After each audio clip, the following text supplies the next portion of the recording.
Hello, and welcome to Behind the Screen. I am your host and Dungeon Master for this evening, Cranio Dad.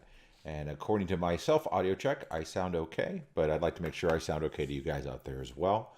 What I do is a couple days after each broadcast, I talk about what it was like on my side of the screen. I recap the episode from last week for Harlequin's Requital, and I talk about things that I've noticed and things that they did that are going to cause things to be a little bit different. I might go into some spoilers. My players usually watch this, and I'm okay with them having some spoilers because they're pretty good about not metagaming. But also this evening, I want to talk about all the prizes for the giveaways that we have planned. We're currently at 22 subscribers. We already did one giveaway, but we'll get to that once we go through the recap. So, diving, the intro is a little bit low. I will fix that for next week. Thank you, Josh.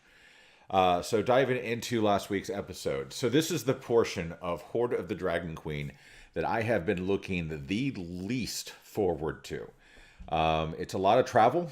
It's a lot of travel between large cities with not a lot to do in the cities.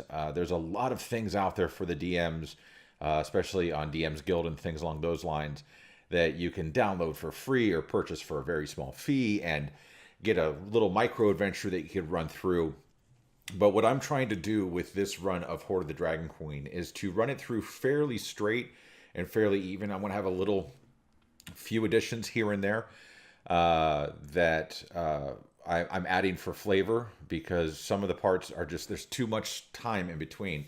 The other problem that I have with adding in all those additives are that I do episodic based. And if I'm running this straight through and trying to keep it as true to form as possible, then I run the risk of having the players do a whole bunch of stuff for nothing.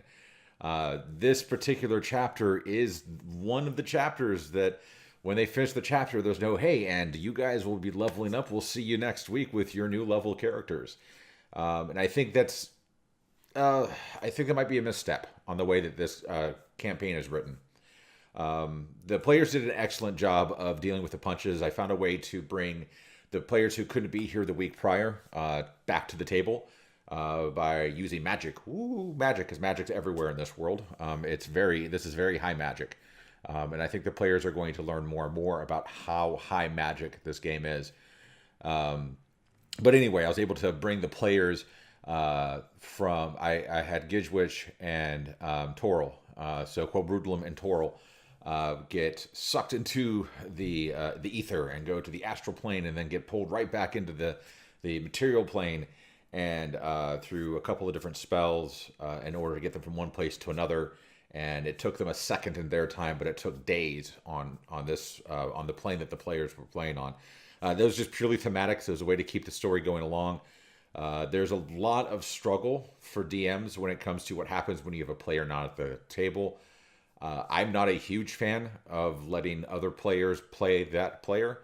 I believe that part of this game is playing the luck of the dice, and sometimes the dice fall to where you have one less person at the table. So you don't have a healer, you don't have your tank, you don't have your DPS, you don't have that hunter, or you don't have that druid that can shapeshift and be a massive tank for DPS from all the ads. So by playing it that way, it allows me to use a little bit of artistic lens and to say, I'm going to find some way to make this player no longer here, but I'll get them back. The downside also to the players is also to the person who wasn't here. And even though life gets in the way, and we get that, the thing is for example, Quobrudlum was unable to level because he wasn't there for the close of the chapter. That's a small, short penalty that I put on the players that are unable to make it for the close of the chapter. It's the same idea of if you were playing another RPG and you run in there and you have 5 or 7 people that are all tackling, say, a dragon, and you get knocked down at the very end, and then the person who goes right after your initiative beheads the dragon. Well, by the rules, because you were knocked down unconscious, you don't get any EXP. So this is my way of just reminding and calling back to those times. But I still allow the players to eventually level. It's usually a long rest or two. Depends on how much they missed and what all they missed from the chapter. But I want to keep it fair. I want to keep it episodic. And I like keeping balanced parties because I think it gives a lot of experience at the table. But the characters were introduced to a little bit more about what's going on with the Dragon Cult. I was using this as a key moment to allow Vander, played by Josh, to give a little bit more of his backstory. And it came out the way that I kind of wanted it to. I think there could have been more, but I think there's going to be a little bit of a slow squeeze on this storyline that we have for Vander and how it ties to the rest of the story. I think there was a little bit more going on with some of the interpersonal player development that is not something you see in a lot of, I guess, textbook-based campaigns. Like when you look at it, the players themselves might have some reason to grow or mature. It's either, based on how well the party is together or, the story itself. But this is also a character development story by the way that the characters were hooked into the storyline itself. There's one wild card, and that's going to be Gidgewitch all the way, I think, until just about the very end. And there's, I think, a purpose behind that. But I'll talk more with that player about that. But it's just one of those things that it is what it is. But they got a little bit more backstory. They were able to kind of experience things. They had an opportunity to basically rummage through the Dungeon Master book and the player handbook and get upgraded weapons within reason. I added a percentile breakdown because the book states that if the weapon exists, that the players have access to it. And I wanted to make it a little bit more interesting, so I added a little bit of flair to where if the starting value, if they wanted something magical for nothing, then they would have to roll higher than a 17 in order to have a chance at getting something magical, and then I would pick from a list that I would pull from D&D Beyond. If they made a trade, depending on the value of that trade, it would either bring it down to like 15 or 13 or even 12.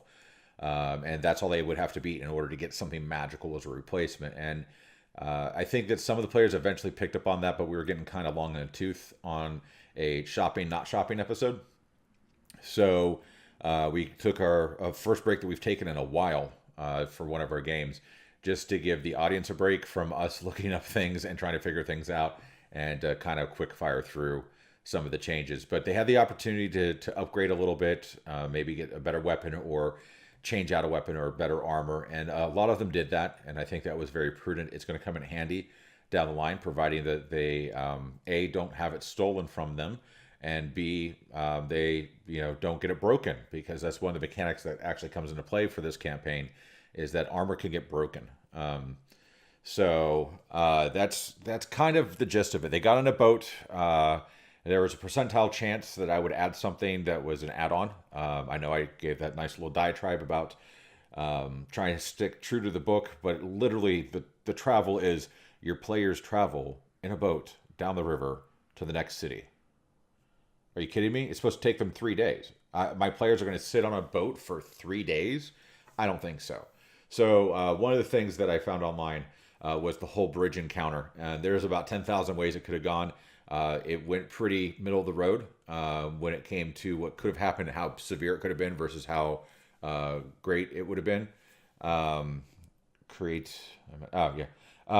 So, they get into this encounter where there's these two ogres that are overwatching a bridge, and they've got it barred with a gate, and their boat is going into the gate itself, and there's these spikes that are sticking out that are going to damage the boat. The captain is doing his best to make sure that the boat doesn't drift too far or too fast. They are offered the opportunity to pay the way to have the gate open, and they refuse. They very thematically light the basket on fire, causing all hell to break loose. A rotting, exploding carcass is thrown at the players and explodes, causing some damage and stirring up some crocodiles. Then there was a percent chance based on who entered the water after how many crocodiles were killed that there would be a giant crocodile underneath the boat, and these crocodiles would then become that giant crocodile's children. I rolled well under what I needed for that not to happen based on how it went down.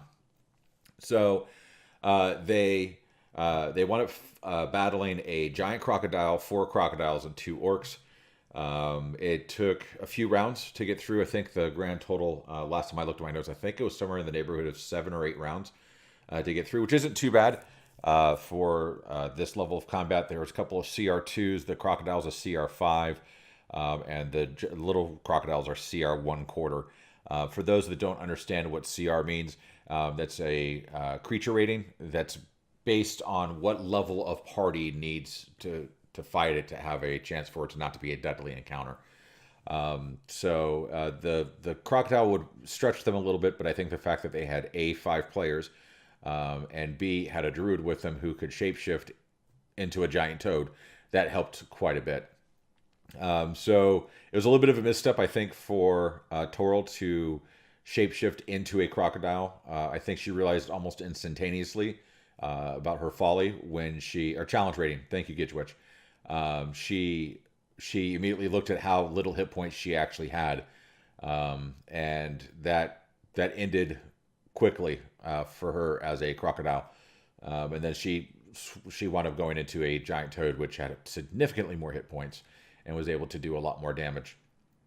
But all in all, it was combat. It was something that broke up the shopping not shopping episode, the boat ride that would have been nothing but a blink.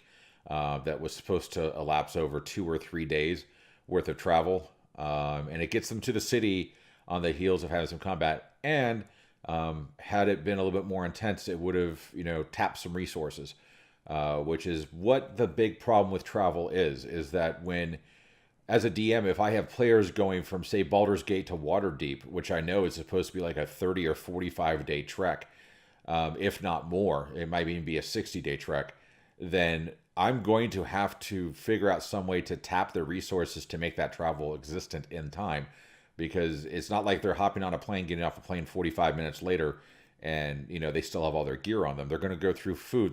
Things are going to get worn down. So that's why the random wilderness encounters, I think, are in play, and I think there's a lot of good conversation about how to make that better.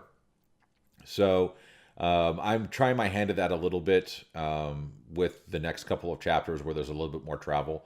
Now that they are actually in Baldur's Gate, it's going to be interesting to see how they handle some of the situations that come up.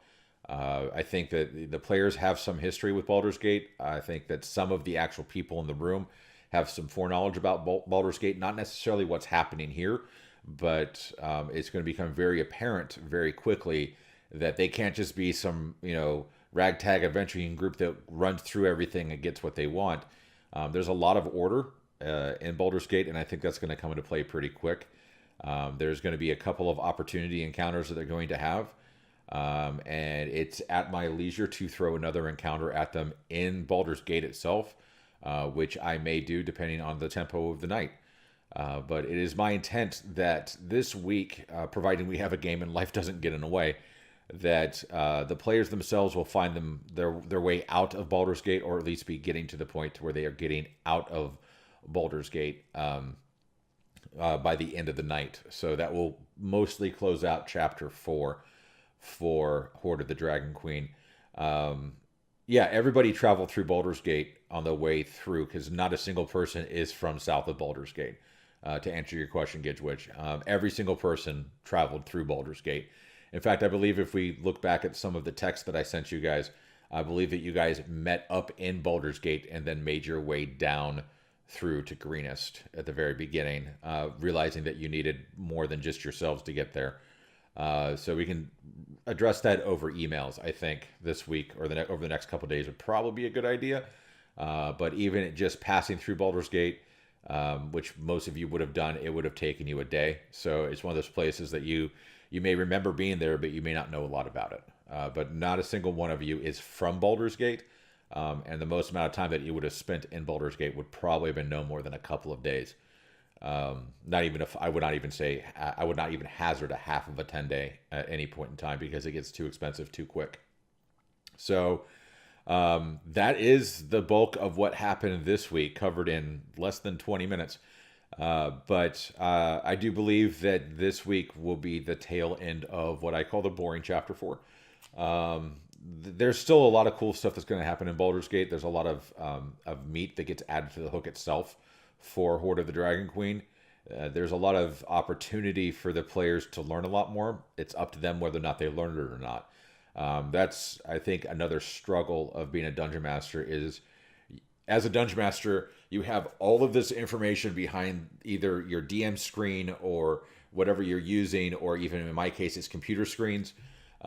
Between me and the table, I have all this information that's at my disposal that I want them to know, and I can do my best to get them, some of the information, but I want them to be invested in getting the information that they're seeking. I want them to have a reason to ask that NPC any question, or to offer a copper piece to the beggar, or to offer a bandage or water or something to the injured, to learn something about what's going on around them.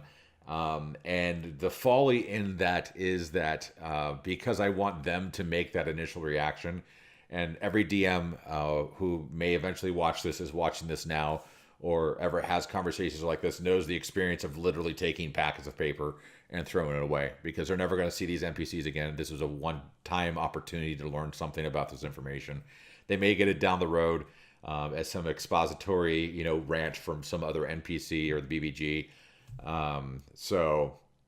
But it is what it is. So that's kind of what's going to be on the docket for the players this week, is opportunities to learn more while trying to make it through the city in an expedient manner, dealing with a couple of encounters that are going to come their way. And keep in mind that not all encounters are combat, but a couple of encounters that are going to come their way. The potentiality for another actual combat encounter that might get thrown their way in the middle of Baldur's Gate while they're trying to work their way through. They're going to need to try to get hired on as guards. And there's a percentile chance, according to the book rules, of them not getting hired on, or getting hired on and getting paid a fair amount with the caravan, if they find the caravan, to take it further north. And with that, that's where we will probably be ending the chapter, and hopefully be ending the night. But that's kind of the gist for. Again, I'm not a big fan of this chapter. I think that this is the chapter when I watch a lot of some of the other streams or YouTube channels where they have tried to run through Horde of the Dragon Queen. Chapter 4 is where they break. Chapter 4 is where they stop playing and they pivot to another game, or they pivot to like Chapter 6 where things get all sorts of crazy. But, again, I'm trying to play this as straight and narrow as possible. I'm trying to get the experience out there for a couple of the people who are new to Dungeons & Dragons at the table, and trying to set up something for this channel as well, and trying to keep it tied in with the storyline, because the storyline ties in with the Wednesday group on Gidwitch's channel, where we are playing through the Waterdeep Dragon Heist. So, there's a lot that goes on with why I'm doing this campaign the way that I am. Most really, Yoshi, this is exactly where we broke down. We broke down right after Chapter 3. We started to get into Chapter 4, and it broke. It broke us completely last time. It broke us at the start of Chapter 3 for another time that I've tried to run it. So this is a pretty common breaking point, and there's a lot of notes from a lot of DMs and a lot of players online that say if you can make it through Chapter 4, it's definitely worth it, because at Chapter 5, things get really cool. Chapter 6, things go all sorts of batshit crazy, and then 7 and so on and through the next book. It's a little bit of a tailspin after that. There's a couple little dull points, but I think those dull points later on make a purpose. I really think that if they wanted to give the players the experience of travel, that they could have done so at the beginning, to get the idea of travel, random encounters, random NPC hooks, things along those lines, versus after 3 relatively quick chapters. I mean, we're on episode 8 last week, and in 8 episodes they've gone up 4 levels, or they've gone up to level 4. So, and it's mind-boggling for me that they're going that fast. And actually, they were leveled at the end of episode 7. So, it's just interesting. I'm looking forward to getting through Chapter 4 into Chapter 5. I firmly believe that if we are not finished with Chapter 4 by the end of the game this week, that we will probably end very early into the game next week, and we'll take a very short break and then continue on after that. So that's all I got for the recap. Now I want to talk about these giveaways, because this is what is more near and dear to my heart than the chapter that we are currently working through. Yes, I really do hate chapter 4 that much. So those of you that notice below, if you're watching on PC, there is a giveaway that is listed. And I want to kind of talk about the items. Now, I have a couple of these that are sealed, a couple of them that I already have my own version of it, so I could open it and show you what's there. But the big thing that the thing that we keep giving away are these little starter sets. These starter sets are pretty sweet. They come with the Lost Mines of Fanliver quest line. There's a bunch of pre-made NPCs. There's a set of dice. There's the starter rule book, which has like a condensed and consolidated rules to help you get going. It's pretty neat. It's a good way to get started, a good way to kind of understand what it's like to play D&D. I love giving these things away. I actually have hopes and dreams of getting a whole bunch of these and giving away for a few things that we've got going on to kids and to shelters and things along those lines. So then that's the one that we give away, and these giveaways happen at every 20.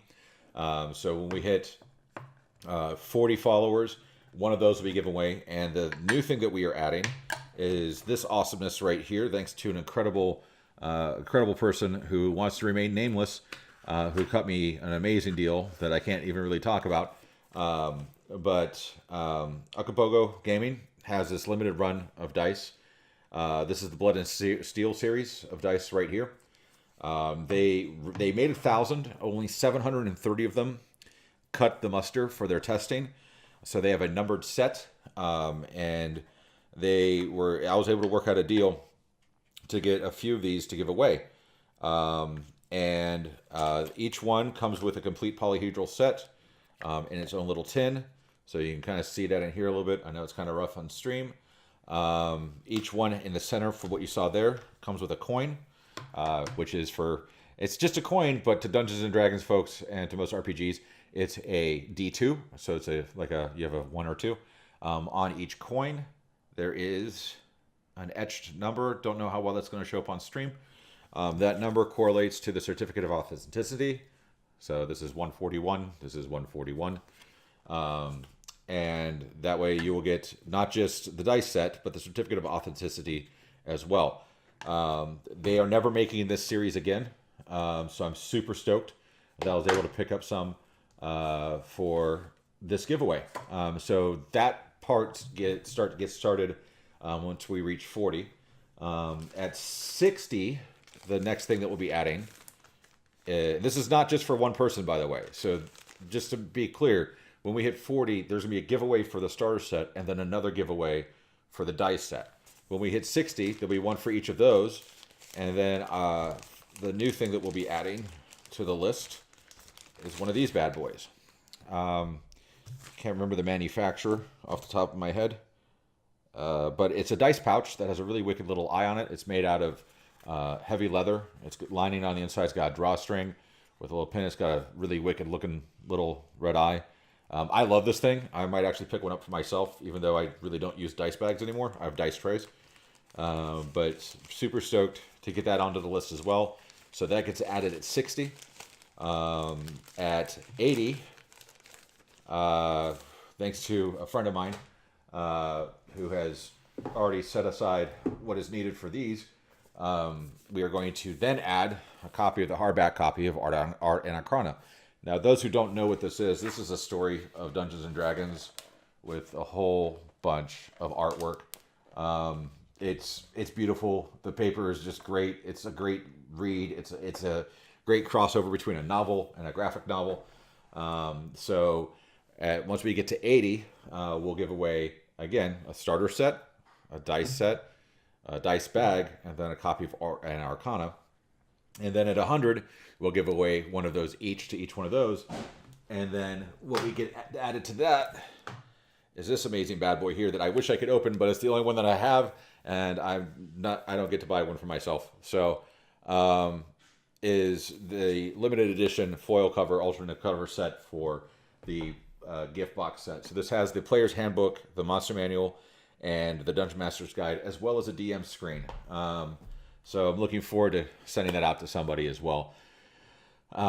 So that's the giveaway. I'm just trying to race myself. I've got a goal set for myself to get to 100 followers. I've got a date in mind that I think I should be able to do it by. I would really like to get it along the way.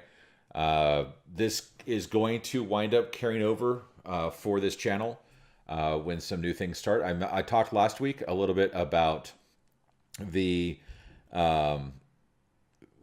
sorry, I'm hearing my kids upstairs.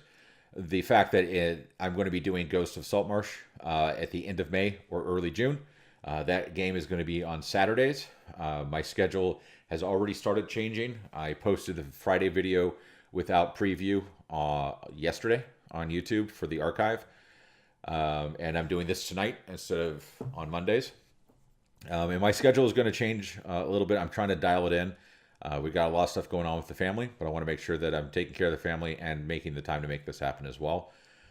So I want to try to make sure that we're continuing to make Steam while we're working through this prior to that launch going live. But I am super excited and already getting ready for that launch to go live. I'm ensuring I have a lot of assets taken care of because it's going to be on the weekends, and my family sometimes will take a break and we'll go somewhere on a small vacation. So I wanted to make sure that I have everything I need in multiple locations so I can actually still have the game since it will be hosted completely online. So, but yeah, that's kind of the coolness, the stuff.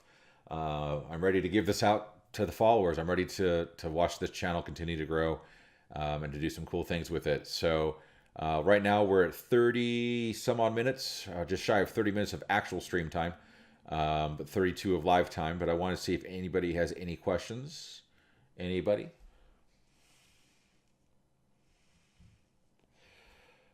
Okay. Well, with that, I am going to call it a night because I can hear my kids running around upstairs. My wife is currently at a performance, so I've got to run and go take care of that because parenting is fantastic. I look forward to seeing you guys on Friday. If you want to watch me play, head over to Gidgewitch's channel at twitch.tv/Gidgewitch, and you can watch us play Waterdeep Dragon Heist on Wednesdays. And we'll be back on Friday with episode 9 of Horde of the Dragon Queen, where we are finishing up chapter 4 for Harlequin's Requital. Thank you so much for hanging out with me tonight. It's been a pleasure to be your host. I look forward to seeing you on Friday, maybe on Wednesday, and talk to you later. Take it easy.